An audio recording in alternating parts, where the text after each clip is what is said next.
اللہ تعالیٰ سورۃ صاد آیت 21 اور 22 میں فرماتے ہیں، اور کیا تجھے جھگڑا کرنے والوں کی بھی خبر ملی جبکہ وہ دیوار پھاند کر محراب میں آ گئے؟ جب یہ داؤد کے پاس پہنچے تو وہ ان سے ڈر گئے۔ وہ کہنے لگے، خوف نہ کیجیے، ہم مقدمہ کے 2 فریق ہیں، ہم میں سے ایک نے دوسرے پر زیادتی کی ہے، لہٰذا آپ ہمارے درمیان حق کے ساتھ فیصلہ کر دیجئے اور ناانصافی نہ کیجیے اور ہمیں سیدھی راہ بتا دیجیے۔ داؤد علیہ السلام نے فرمایا، بتاؤ تمہارا کیا مسئلہ ہے؟ ان میں سے ایک نے کہا، یہ میرا بھائی ہے، اس کے پاس 99 دمبیاں ہیں اور میرے پاس ایک ہی دمبی ہے، لیکن یہ مجھ سے کہہ رہا ہے کہ اپنی یہ ایک بھی مجھے دے دے اور مجھ پر بات میں بڑی سختی برتتا ہے۔ اس آیت کی تفسیر میں ہے کہ ایک دمبی والے بھائی نے کہا، یہ میرا بھائی بہت چالاک ہے، برے طریقے سے بات کرتا ہے، کہتا ہے کہ میری دمبیاں چرنے جاتی ہیں تو اس اپنی ایک دمبی کو بھی ان کے ساتھ بھیج دیا کرو۔ جب میری دمبی اس کی دمبیوں کے ساتھ آنے جانے لگ گئی تو اب یہ کہتا ہے کہ یہ بھی میری ہے، اب میں خالی ہاتھ ہوں۔ اس طرح میں اس کے ظلم کا نشانہ بن چکا ہوں۔ داؤد علیہ السلام نے فوراً کہا، اس کا اپنی دمبیوں کے ساتھ تیری ایک دمبی ملا لینے کا سوال واقعی تیرے اوپر ایک ظلم ہے، اور اکثر حصے دار اور شریک ایسے ہی ہوتے ہیں کہ ایک دوسرے پر ظلم کرتے ہیں، سوائے ان لوگوں کے جو ایمان لائے اور جنہوں نے نیک عمل کیے، اور ایسے لوگ بہت ہی کم ہیں۔ داؤد علیہ السلام نے دوسرے بھائی کی بات سنے بغیر ہی اسے ظالم ٹھہرا دیا۔ آپ کا فیصلہ سنتے ہی دوسرا بول اٹھا، آپ نے میری بات تو سنی ہی نہیں اور فیصلہ دے دیا، پہلے آپ میری بات تو سنتے۔ داؤد علیہ السلام فوراً بھانپ گئے کہ ان سے غلطی ہوئی ہے اور سمجھ گئے کہ یہ اللہ تعالیٰ کی طرف سے آزمائش ہے۔ آپ نے فوراً توبہ کی، اللہ کی طرف رجوع کیا اور استغفار کرنے لگے۔ اور داؤد سمجھ گئے کہ ہم نے انہیں آزمایا ہے، پھر تو اپنے رب سے استغفار کرنے لگے اور عاجزی کرتے ہوئے سجدے میں گر پڑے اور پوری طرح رجوع کیا۔ بس ہم نے بھی ان کا وہ قصور معاف کر دیا، یقیناً وہ ہمارے نزدیک بڑے مرتبے والے اور بہت اچھے ٹھکانے والے ہیں۔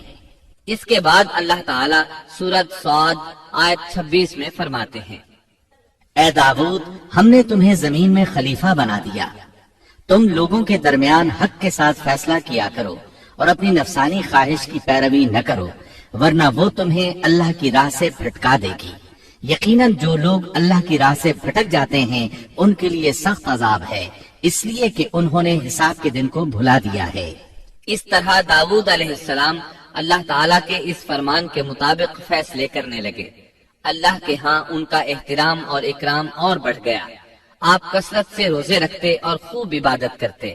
آپ اس وقت تمام انسانوں سے بڑھ کر اللہ کی عبادت کرنے والے تھے۔ امام بخاری نے ایک حدیث نقل کی ہے جس کے الفاظ کچھ اس طرح ہیں، اللہ تعالیٰ کے نزدیک سب سے محبوب نماز داؤد علیہ السلام کی نماز ہے، اور اللہ تعالیٰ کی طرف سب سے محبوب روزہ داؤد علیہ السلام کا روزہ ہے۔ وہ رات کا آدھا حصہ نیند فرماتے، اس کے بعد تہائی رات قیام کرتے اور رات کے چھٹے حصے میں سو جاتے تھے۔ ایک دن روزہ رکھتے اور ایک دن روزہ چھوڑ دیتے تھے۔ لڑائی میں جب دشمن سے مقابلہ ہوتا تو بھاگتے نہیں تھے۔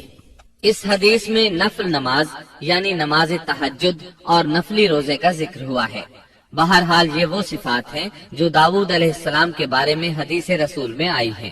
اللہ تعالیٰ نے سورہ سبا آیت 13 میں ان کی تعریف کرتے ہوئے ان کی آل کو اللہ کا شکر ادا کرنے کا حکم دیا۔ اے آل داؤد، اس انعام کے شکریہ میں نیک عمل کرو۔ داؤد علیہ السلام کی ایک صفت یہ تھی کہ آپ بہت شکر گزار تھے، اور ایسے لوگ کم ہی ہوتے ہیں، جیسا کہ سورہ سبا آیت 13 میں اللہ تعالیٰ فرماتے ہیں، اور میرے بندوں میں سے شکر گزار بندے کم ہی ہوتے ہیں۔ داؤد علیہ السلام میں جیسے دیگر بہت سی خوبیاں تھیں، وہاں ایک بہت عظیم خوبی یہ بھی تھی کہ وہ ایک بادشاہ ہونے کے باوجود ایک درہم بھی سلطنت کے بیت المال سے نہیں لیتے تھے۔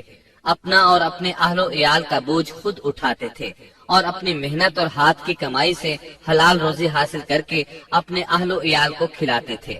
داؤد علیہ السلام کی اس عظیم صفت کو نبی کریم صلی اللہ علیہ وسلم نے یوں بیان کیا ہے، صحیح بخاری میں ہے، کسی انسان نے اس شخص سے بہتر روزی نہیں کھائی جو خود اپنے ہاتھ سے کما کر کھاتا ہے۔ اللہ کے نبی داؤد علیہ السلام بھی اپنے ہاتھ سے کام کر کے روزی کھایا کرتے تھے۔